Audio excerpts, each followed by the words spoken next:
The search for the next star can take you afar. And we're going to be talking now with Aron Wellman from Eclipse Thoroughbreds. He's across the pond looking for that next big time horse, right? Yeah, I am in Newmarket, England right now, about to embark upon the Tattersall's yearling sale that starts tomorrow. So yeah, bunkered down here in cozy confines of the Jockey Club rooms. Nice. All right. So you've been out seeing the babies?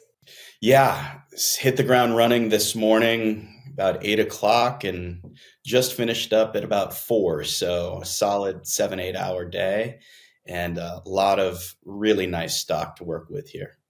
And Ren, one of the reasons why we wanted to have Aron on this show in particular is that Aron has a big announcement, and I won't steal his thunder. So Aron, if you just want to go ahead and take it and run, we are all ears.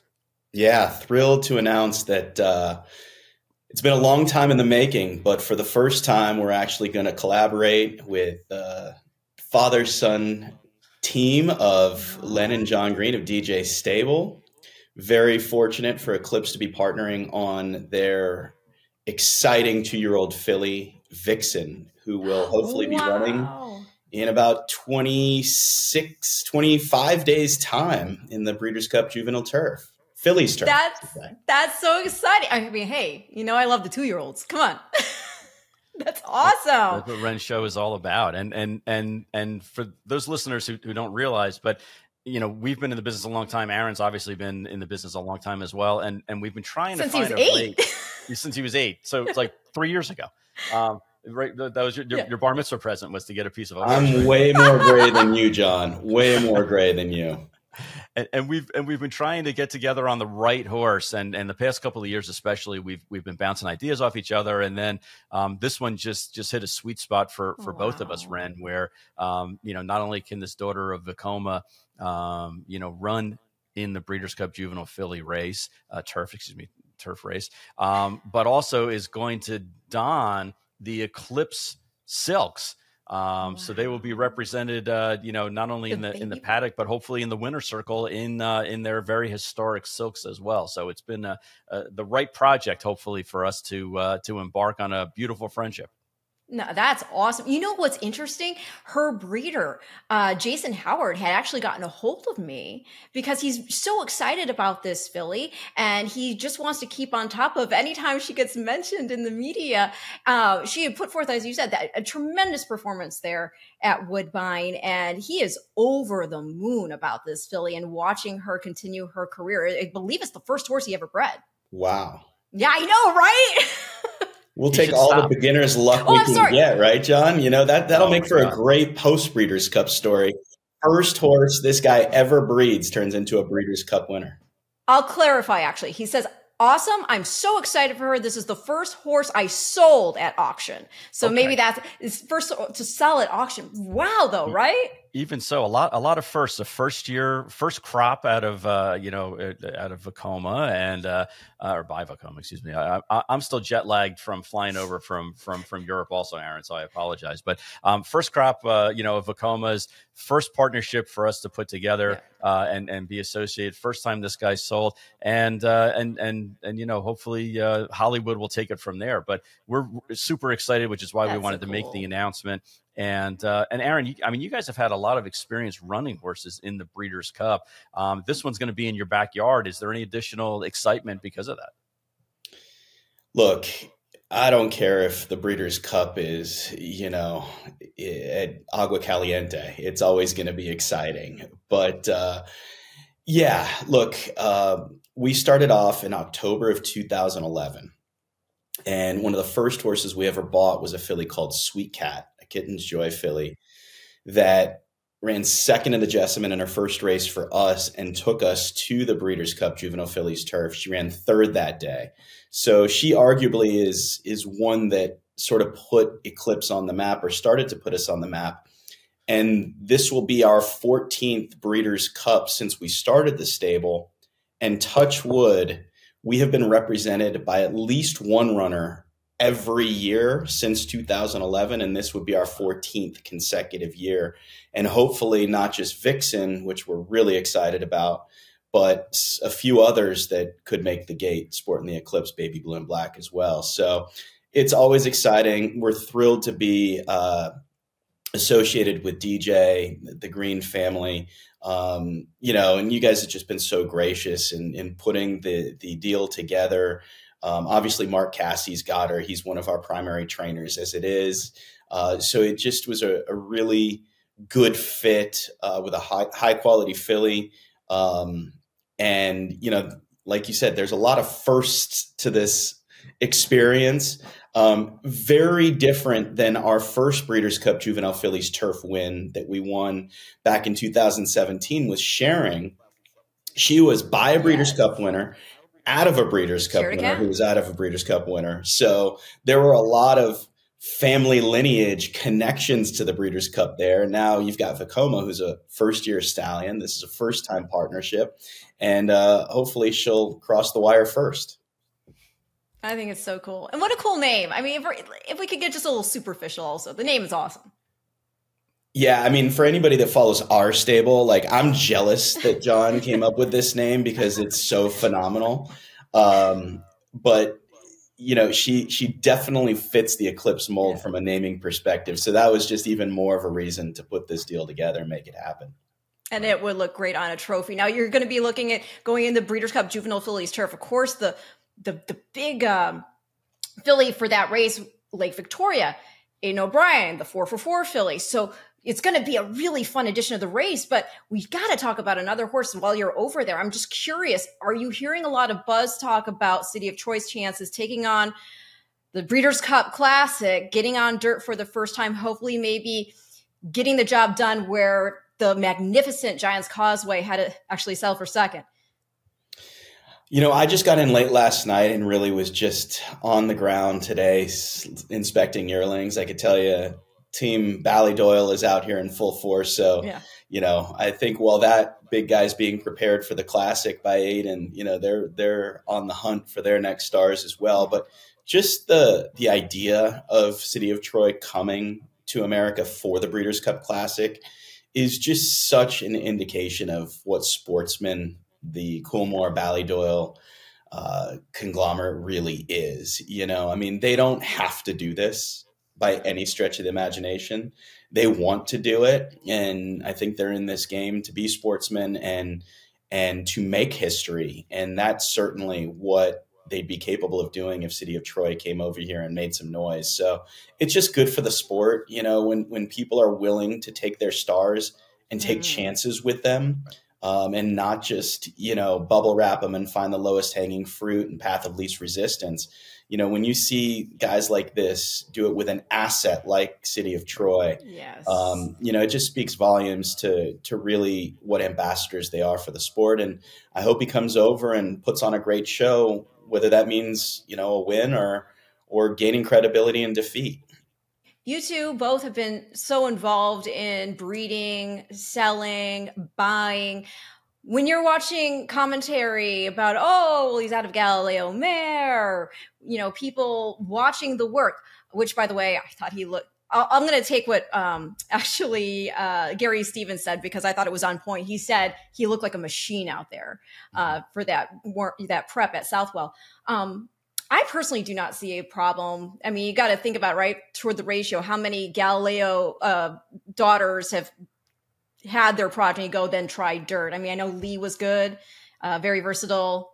Leslie's Rose is a nice versatile filly. So what do you think of it? Do you think much to do about nothing, and this horse should go ahead and be able to put his best hoof forward, so to speak?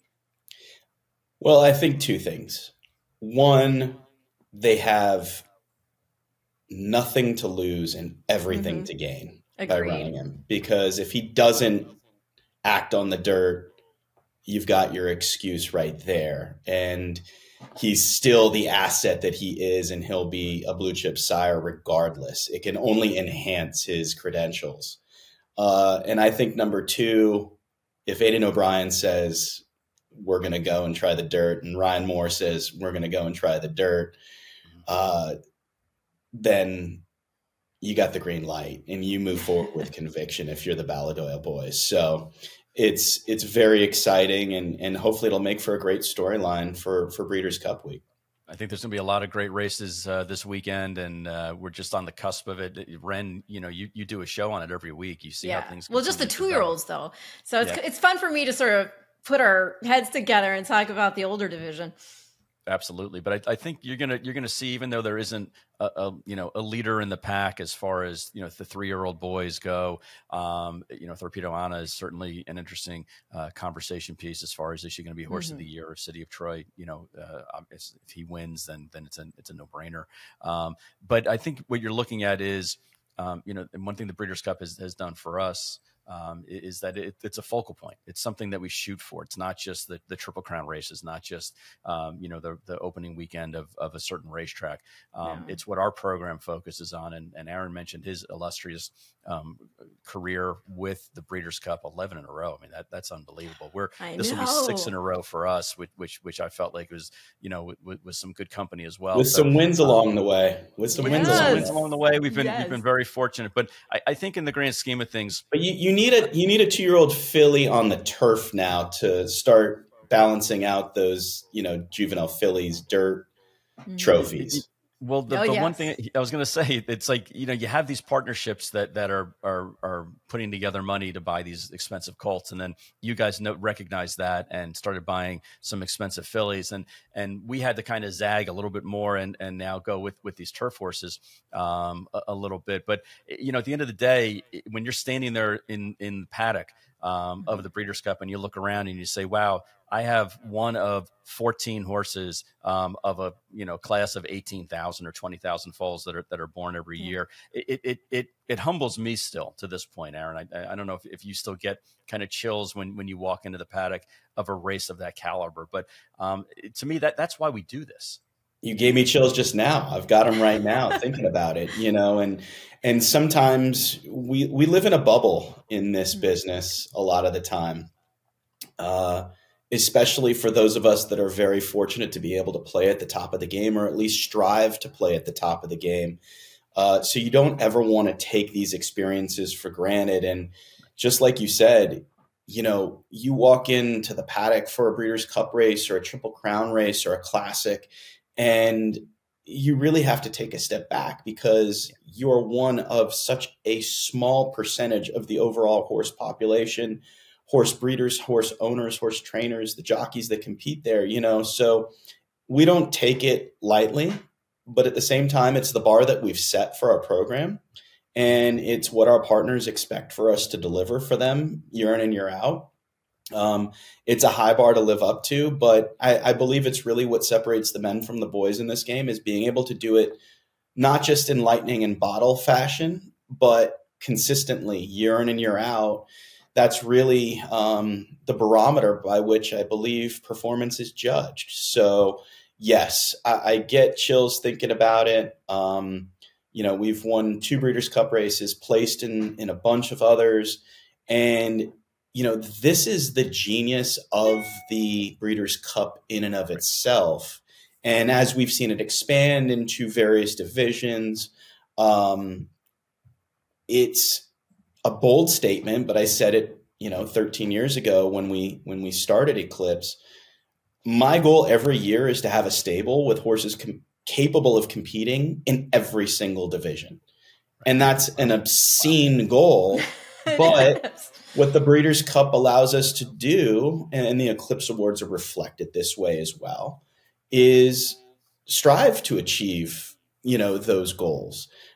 Because each division is important in and of its own right. And look, we've got some outsiders this year, no horses that are going to go in with a lot of attention. Last year, I think we had the favorite in both juvenile races with Locked and Candied. Yes.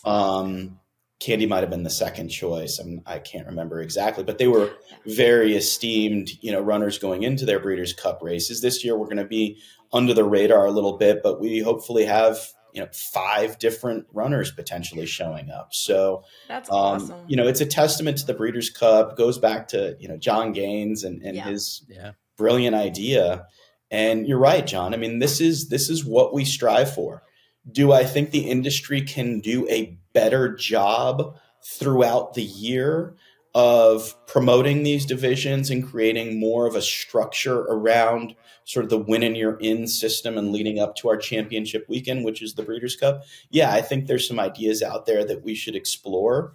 But we have to, appreciate the Breeders' Cup being what it is today. And for owners like us and thousands of them out there to be represented by anybody on that weekend is the thrill of a lifetime. See, I've had Aron on the Future Stars forecast before, and I was just struck by not only the knowledge that you hear and, the passion you hear, but the fact that it's been his whole life. I mean, he was mucking stalls as a kid and just going through the paces. So he knows it from every angle, front, back, in the office. And I just appreciate the passion you have so much, because without people like you, without Jon and Len and the people who make everything happen here with the team at Rail Talk, it's just, we don't have a sport then. We don't have it. Yeah, you raise a really good point, and I'd be remiss if I didn't say how important it was to, the breeders that conceived these horses from the beginning, all the people on the farms where these horses were raised, everybody that touched these horses along the way, and for them to get to a Breeders' Cup race or any big race is so meaningful. I mean, the grooms that are around the clock with these horses, morning, noon, and night, and the hot walkers and the exercise riders, all the way up through the trainer's staff. I mean, these people eat, sleep, live, breathe these animals, so to be center stage on that weekend and the buildup, the energy, the electricity in the air, everybody's got their hats representing their horses or their teams. And, the training in the morning is just such an experience. And Breeders' Cup does a great job with the breakfast marquee and really enhancing that experience for the participants and the fans. So it's an awesome week. It's an awesome buildup throughout the year. And yeah, it's just so important for everybody to have these crowning moments where you can really be proud of what you've accomplished.